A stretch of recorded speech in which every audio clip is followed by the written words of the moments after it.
네, 안녕하십니까. 오늘 발표를 맡게 된 굿닥의 임진석이라고 합니다. 제가 오늘 이제 말씀드릴 내용은 우리가 스타트업과 스케일업이 어떤 부분에서 다르고 또 스케일업된 스타트업들이 어떠한 방식으로 IPO를 전개를 하고 또 케어랩스 같은 경우는 어떤 예시가 있는지, 그리고 최근에 이제 굿닥이 작년부터 다시 이제 케어랩스 상장 이후에 케어랩스부터로부터 이제 물적 분할이 돼서 다시 스타트업으로 시작을 하게 되는데, 이제 굿닥은 어떤 스케일업 전략을 가지고 가고 있는지에 대해서 설명드릴 수 있도록 하겠습니다. 먼저 스케일업이란 무엇인가에 대해서 한번 얘기를 나눠봤으면 합니다. 우리가 스타트업이란 말은 익숙한데 스케일업은 무엇인가에 대한 정의가 상당히 좀 모호한 측면이 있는데요. 아마도 제일 큰 차이점이 있다면 스타트업은 이 제품이 과연 시장에서 먹힐 수 있는지를 검증하고 실험하는 쪽에 가깝다면, 이 스케일업 같은 경우에는 이미 기검증된 프로덕트 마켓 핏과 유닛 이코노믹스라는 이 두 가지 지점을 가지고 최대한 이 규모를 늘리는 데 집중하는 이 두 가지 차이점이 있다고 보면 될 것 같습니다. 그래서 스타트업이 시작의 의미를 가진다면 스케일업은 확장의 의미를 가진다라고 할 수 있겠습니다. 그럼 이제 스타트업 단계와 스케일업 단계의 회사가 이제 어떻게 다르냐에 대한 것들을 제가 한번 정리를 해봤는데요. 크게 가장 큰 차이점은 앞서 말씀드린 바와 같이 제품의 시장 적합성, 즉 프로덕트 마켓 핏이 나왔느냐 안 나왔느냐의 차이가 대단히 큽니다. 그래서 이제 스타트업 단계, 특히 한 10명 이하의 이제 초기 팀 같은 경우에는 이 제품이 과연 세상에 필요로 하는지, 우리가 어떤 팬이 될 수 있는 고객들을 과연 만날 수 있는지, 우리가 만든 제품이 돈을 내고 살 사람이 있는지, 이런 것들을 계속해서 다양한 실험을 통해서 검증을 하게 됩니다. 그에 반해서 이제 스케일업 같은 경우에는 이미 그 검증이 어느 정도 끝났고, 내가 X1의 돈을 이 사업에 넣었을 때 Y1의 리턴이 나오는 구조를 이미 알고 있기 때문에 좀 더 이제 투자를 받기도 용이하고, 투자금이 유입이 됐을 때 빠르게 비즈니스의 규모를 늘릴 수 있는 기본적인 체력을 갖추게 되는 점, 요 점이 큰 차이점이 있다고 말씀을 드릴 수 있겠습니다.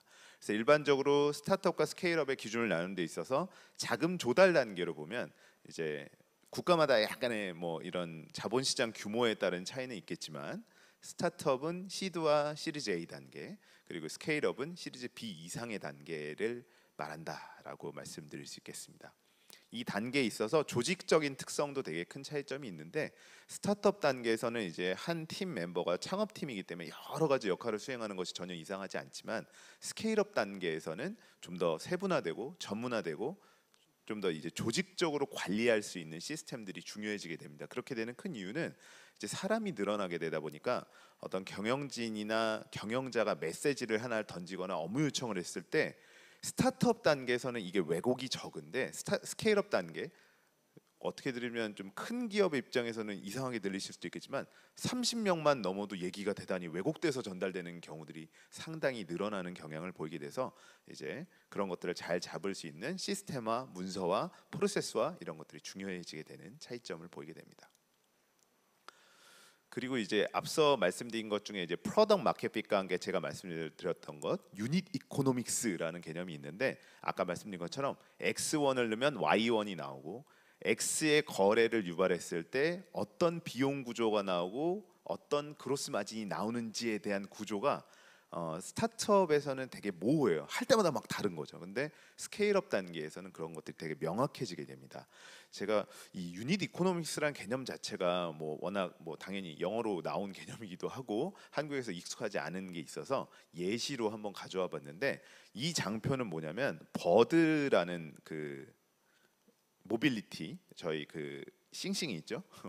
그 마이크로 모빌리티 업체가 자기들이 우버나 리프트 같은 이 드라이버 기반의 모빌리티 사업 대비해서 어떤 점에서 유닛 이코노믹스가 좋은지를 반박할 때 썼던, 이제 만들었던 자료고요. 실제로 이제 버드는 이 이후에 7,500만 달러를 펀딩을 받으면서 이제 더 큰 단계로 올라가게 됩니다. 그래서 한번 살펴보시면, 제가 이게 포인터가 안 되네요. 그래서 크게 보시면 이제 우버와 리프트가 각각의 한 번의 부킹을 통해서 어떤 드라이버 비용이 어떻게 들어가고 라이더 비용이 어떻게 들어가고 취소 수수료가 얼마 나오고 페이먼트라는 인슈런스에 어떻게 돈이 나와서 이제 최종적으로 마진이 어떻게 나오고 프로포마 컨트리뷰션 우리가 공헌 이익이라고 하는 것이 얼마 몇 퍼센트 정도로 나오는지를 이제 비교해 본 건데요. 그래서 이 내용만 봤을 때는 우버와 리프트는 아무리 거래를 하더라도 그냥 사실 드라이버 수수료로 나가는 비중이 너무 크고 유닛 이코노믹스가 안 좋은데 반면에 이 버드 같은 경우에는 한 이 트랜잭션이 일어날 때마다 30% 정도의 공헌 이익이 나올 수 있는 구조를 이미 만들었다라고 설명하는 걸 보실 수가 있습니다. 자, 그럼 이 유닛 이코노믹스를 잡는 게 왜 중요하냐? 사실 유닛 이코노믹스는 프로덕트 마켓핏의 다른 말이기도 합니다. 유닛 이코노믹스가 잘 나온다는 건 그만큼 프로덕트 마켓핏이 이미 작동을 해서 흔히 말하는 돈 놓고 돈 먹기가 작동한다라는 걸 보여주는 예시이기 때문입니다. 그래서 이 버드 같은 경우에도 이제 추가 장표를 보시면 이전에는 원래는 이 공헌 이익이 안 나오는 구조였다가 어느 정도 이 크리티컬 매스를 넘고 제품 자체의 효율이 좋아지면서 30%대에 이르는 이제 공헌 이익으로 올라가게 됐다라는 걸 보여주는 예시가 있는데요. 실제로 스타트업의 여정, 스타트업의 스케일업으로 가는 여정은 대부분 이렇게 처음에는 이게 남는지 안 남는지 계속 실험을 해보다가 점점 남아지는 구조를 찾아가게 되는 것이라고 보시면 될 것 같습니다. 물론 이제 이 공헌 이익을 계산할 때는 이 공헌 이익에 직접적으로 연관이 없는 고정비들은 제외하고 보기 때문에 그런 것들은 일종의 투자의 개념으로 우리가 보게 되는 거고, 아 그렇게 만약에 딱 이 자료만 본다면 내가 어떤 금액을 집어넣었을 때 이 회사가 그걸 가지고 30%의 공헌 이익을 내서 계속해서 그 볼륨을 높여 나간다면 기업 가치가 급성장할 수 있겠구나라는 확신을 가지게 될 수 있다는 겁니다. 이 스타트업의 파이낸싱 사이클을 이제 담은 장표인데요. 여기 앞쪽에 보면은 Valley of Death라고 해서 우리 흔히 얘기하는 이 죽음의 계곡이 있고 여기에서 많은 회사들이 실제로 죽음을 맞이하게 됩니다. 그리고 그 다음 단계 시리즈 A, B, C, D 이런 얼리 스테이지와 레이터 스테이지 단계를 거쳐서 그 다음에는 IPO를 통해 퍼블릭 마켓으로 가는 이런 과정을 보여주고 있습니다. 그 과정 속에서 이렇게 자금을 받아서 음의 흐름에서 양의 흐름으로 전환된다는 걸 이제 보실 수가 있겠고요. 이 스타트업의 라이프 사이클도 이 성숙도와 그리고 이 투자 유치 규모와 밸류에이션에 따라서 시드와 시리즈 A와 시리즈 B를 거쳐서 이제 퍼블릭 단계로 가게 되는데 이 장표를 이제 설명드린 이유는 앞서 말씀드린 것처럼 스타트업에서 스케일업에서 그리고 스케일업에서 꽃을 피우는 IPO의 단계로 이런 단계로 전환을 하게 되고 이 자료는 기준이 이제 유럽 기준이라서 저희하고는 조금의 차이가 있습니다만 대강의 기업 가치 규모에서 그리고 투자 유치 규모에서 이러한 흐름을 보이면서 성장을 한다라는 것을 보실 수가 있습니다. 이건 좀 상당히 슬픈 장표인데요. 여기 지금 창업팀들도 좀 많이 와 계시는데 그럼 우리 회사는 몇 퍼센트의 확률로 살아남을 수 있을까? 내가 뭐 사주를 보러 가야 되나 점을 보러 가야 되나 이렇게 생각할 수 있는데 대단히 확률이 이렇게 단계별로 낮아진다라는 걸 볼 수 있습니다. 그만큼 우리가 스타트업 하는 것만큼이나 스케일업 하는 것이 대단히 어렵다는 걸 보여주는 거고 회사가 스케일업 단계에 오르게 돼서 프로덕트 마켓핏과 유닛 이코노믹스가 나온다면 그 다음 단계는 워낙에 이 낮은 확률로 생존을 했기 때문에 더 큰 번창의 기회가 찾아오게 된다라는 것을 보여주고 있습니다. 두 번째로 이제 IPO 전략인데요. 이거는 좀 더 국내 스타트업에 좀 더 맞춰서 제가 작성을 했다라는 걸 말씀을 드려봅니다. IPO를 한다라고 했을 때 되게 기쁜 일이죠. 그럼 IPO를 어떻게 할 것이냐? 크게 방식, 요건, 타겟 시장, 밸류에이션 이러한 관점에서 한 4가지 정도로 제가 좀 구성을 해봤고 방식으로는 흔히 생각하는 직상장, 이 거래소에 심사 청구를 해서 뭐 분산 요건이라든가 경영 성과라든가 안전성 같은 것들을 다 입증받고 상장하는 사례가 있고 최근에 이제 늘어나고 있는 스타트업 쪽에서 늘어나고 있는 특례 상장이 있습니다. 그래서 기술 평가를 받거나 성장성 추천을 받거나 혹은 테슬라 요건을 받거나, 성장성 추천과 테슬라 요건은 약간 유사한 거라고 보시면 되겠고요. 그래서 심지어 영업이익이 나지 않더라도, 심지어 매출이 매우 적더라도 이제 기술 평가나 성장성 추천을 통해서 상장을 할 수 있는 길이 열리게 되면서 이제 그런 회사들이 많이 등장을 하고 있습니다. 그리고 내가 타겟 시장을 국내로 잡을 거냐, 미국으로 잡을 거냐, 혹은 그 외국가로 잡을 거냐, 그리고 밸류에이션을 매출 기준으로 잡을 것이냐, 이익 기준으로 잡을 것이냐, 혹은 다른 기준으로 잡을 것이냐, 이런 그 구조에 따라서 내가 IPO를 가는 전략 자체가 대단히 달라질 수 있다라는 거고요. 기존에 우리가 IPO 하면은 이제 직상장을 해서 영업이익을 확실히 낸 다음에 매출 규모도 딱 맞춰서 이제 하는 것들이 일반적이었다면, 최근에는 이제 특례 상장이나 스펙이나 이런 것들이 늘어나면서 좀 더 이전에 비해서 원활한 방식으로 IPO에 도달하는 경우가 많고, 아까 말씀드렸던 스케일업의 꽃이라 할 수 있는 퍼블릭 마켓으로 회사가 전환되는 그런 사례들이 많이 나타나고 있어서, 이 이후에는 사례를 중심으로 해서 각각의 어떤 방식으로 상장을 했고 어떤 방식으로 스케일업이 됐는지를 한번 살펴보도록 하겠습니다. 첫 번째 사례는 이제 플리토입니다. 플리토는 기술 특례 상장 1호인데, 이 회사는 이제 코퍼스라고 해서 말뭉치라고 하는 이 검색에 대단히 중요한 그 데이터 원천이 되는 데이터를 만들어서 그것들을 이제 재판매하는 그런 기업이라고 할 수 있겠고요.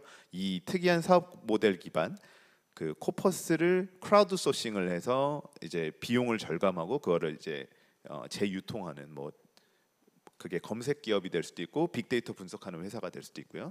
이렇게 하는 기업으로 해서 상장을 하게 됐고, 2019년 7월에 상장을 해서 약간의 어떤 고저를 보이다가 현재는 한 1,100억대의 시가총액을 기록하고 있습니다. 그리고 이 회사 같은 경우에는 사실 상장했을 때 말이 많이 나왔던 게 이제 사업 모델 기반 특례 상장 1호였기 때문에 당시에 적자였고 매출 규모도 그렇게 많지 않은 상황이었어요. 그런데 상장을 통해서 원활한 이제 자금 유치와 좀 더 롱텀으로 사업을 바라보면서 개선을 해 나가다 보니까 2021년 1분기에는 매출 32억에 영업이익 마이너스 1.1억을 기록하면서 상당히 턴어라운드된 모습을 보여주고 있습니다.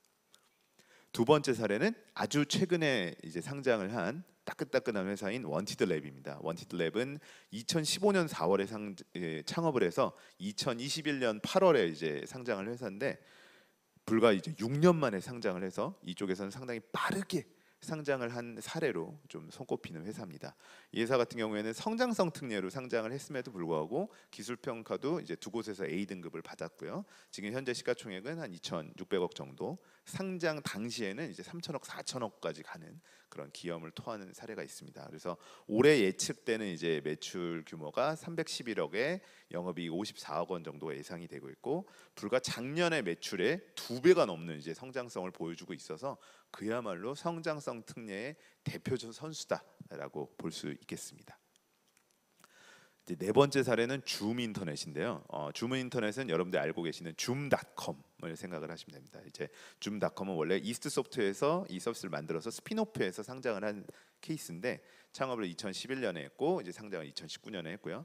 특이하게 스펙 합병으로 상장을 했습니다. 그래서 이 주가 흐름을 보시면 2019년까지 이렇게 딱 일직선으로 회사가 나오는데, 그런 이유는 이 회사가 합병하기 전에 이 스펙이라고 하는 그 상장은 되어 있으나 사업을 하지 않는 이 어떤 비클이 그대로 같은 가치를 유지했기 때문이고요. 이 회사가 스펙 합병 상장을 함으로써 그 다음부터 주가가 바뀌는 모습들을 보실 수가 있습니다. 그래서 이 회사 같은 경우도 현재 한 1,400억대를 기록을 하고 있고, 상반기 매출이 이제 136억 이렇게해서 전년비 대비 한 21% 정도 향상된 모습을 보여주고 있습니다.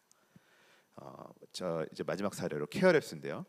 저희도 되게 좀 특이한 사례인데, 저희 말씀 앞서 해주신 것처럼 오토 상장 1호라는 특성이 있고, 또 하나는 저희는 단일 기업이 바로 이 성장을 해서 상장을 했다기보다 유관 기업들이 모여서 기업 연합 형태로 회사를 합치게 되고 그 회사가 상장한 사례입니다. 그래서 바비톡, 굿닥, 바이브 RC 등 이렇게 헬스케어 관련된 디지털 헬스케어 관련된 회사들이 뭉쳐서 이제 상장을 하게 됐고요.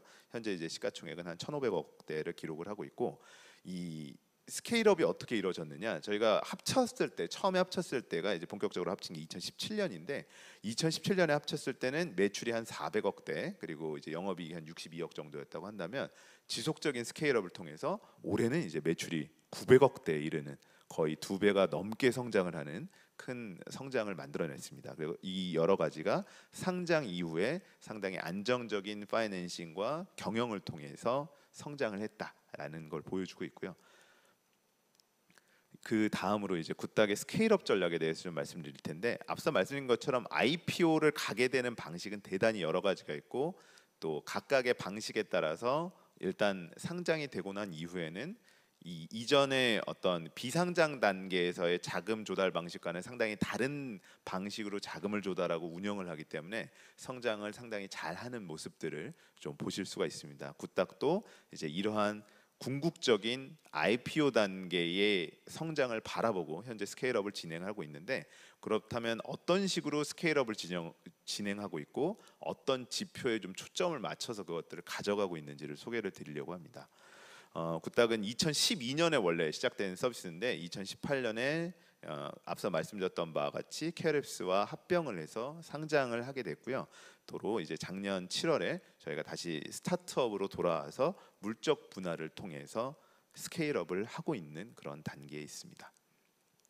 저희는 이제 O2O 시장, 즉 오프라인에 있는 사업자와 온라인에 있는 유저를 연결하는 플랫폼을 만들어가고 있고요. 그거를 의료 시장에서 만들어 나가고 있습니다. 그래서 유사한 회사로는 타 분야의 뭐 야놀자라든가 직방이라든가 배민이라든가 이런 성공 사례들이 있고 이 큰 오프라인 거래액을 타겟으로 해서 그것들을 온라인으로 옮겨오는 작업을 하고 있는 회사입니다.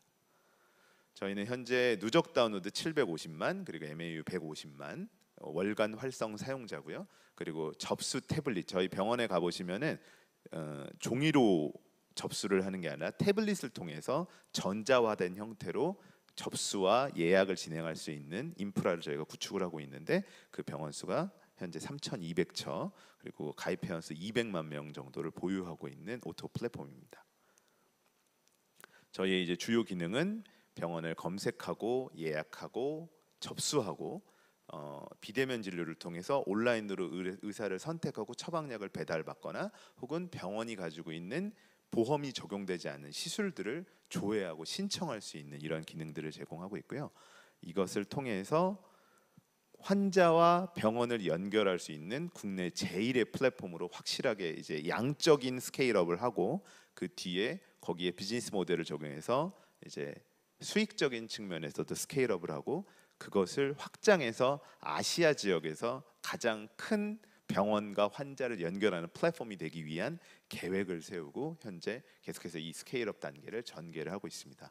상당히 좀 정성적입니다만 여기 이제 창업을 준비하고 계시는 많은 분들이 아마 실제로 임하게 되시면 어느 숫자를 먼저 올려야 되느냐 트래픽이나 유저를 먼저 올려야 되느냐 매출을 올려야 되느냐 혹은 타겟 시장을 확장해야 되느냐 이런 부분에서 고민을 하실 수도 있는데 저희 같은 경우는 현재 일단 트래픽 그리고 수익 그다음엔 타겟 시장 이런 방식으로 접근을 하고 있다라고 공유를 드릴 수 있겠습니다.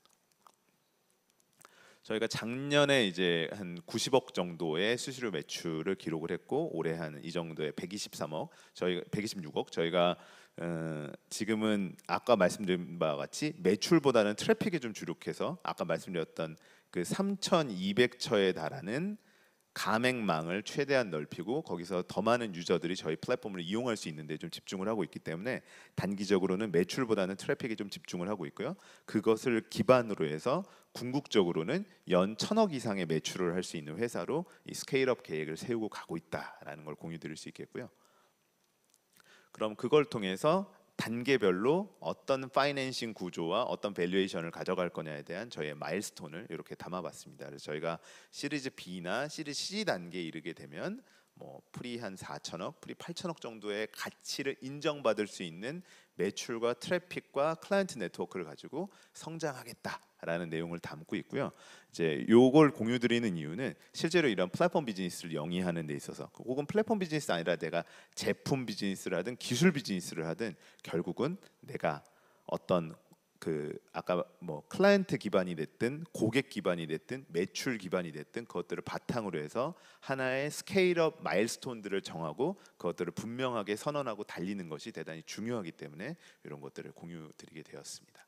그래서 저희는 이제 이러한 방식으로 지금 성장을 해서 일단은 클라이언트 네트워크를 높이고 그 클라이언트 네트워크를 기반으로 하는 트래픽을 높이고 그 트래픽을 기반으로 매출을 높여서 기업 가치를 높이고 스케일업을 해서 궁극적으로는 아까 말씀드렸던 여러 가지 방식을 통해서 IPO 단계에 이르게 되는 그런 단계를 계속해서 준비해 나가고 있고요. 오늘 이제 소개드렸던 여러 IPO 사례 혹은 이제 스타트업이 가지고 있는 스케일업 상의 여러 가지 포인트들과 중요한 부분들, 뭐 프로덕트 마켓 핏이라든가 유닛 이코노믹스 이런 것들을 우리가 잘 살펴서 간다면 모두가 좀 더 높은 확률로 스타트업에서 스케일업으로 도약을 할 수 있고 나아가서는 아까 말씀 주신 것처럼 우리가 유럽 시장에도 북미 시장에도 진출을 할 수 있는 스타트업들이 많아질 수 있을 거라고 생각을 합니다. 오늘 긴 시간 발표 들어주셔서 감사합니다.